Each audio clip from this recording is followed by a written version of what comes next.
طويرات الإخوان كيدوشو الشوم، هادو راه دوشو طلعو باقيين في الدويشة التانية.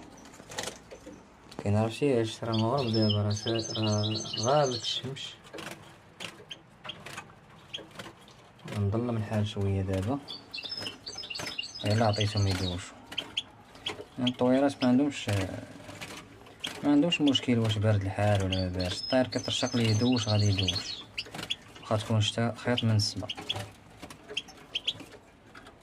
الدوش كما كتعرفوا الاخوان كيقوي المناعه وكينظف الجلد. الطير الا ما كانش كيدوش كان ملعوم ولا من الدوش راه كيتصاب بامراض جلديه وكيصلع،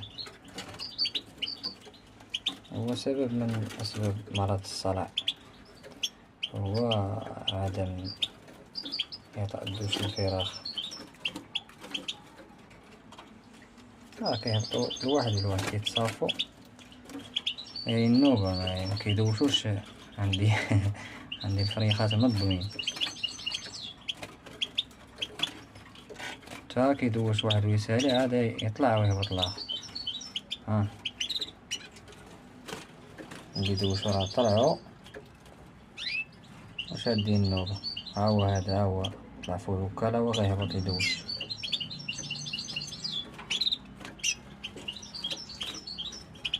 صافي سالاو ملي طلعو الفوق صافي ضربو جوج تدويشات، حيت هو كيدوش الطير وكيطلع كينفض شوية وكيعاود يهبط تاني يدوش. هادوك جوج تدويشات لواحد، هذا صافي كيطلعو الفوق ينشفو يقادو حالتهم ويستيكيو الحالة. وهادو انا نضيتهم،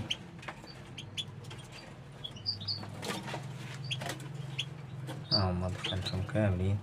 هادو مدوشت ليهم اليوم غير شميشة وصافي، مساليتش ليهم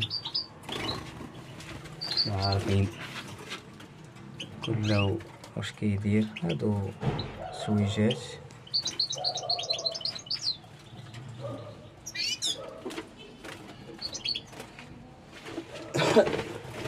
كلشي ناضي، كان راه حتى هما غادوشو. يا ربي سما شمشو ناضيين. غدا ان شاء الله لا ساليت بكري نخرج كلشي نطوي ليهم وندوش ليهم ان شاء الله.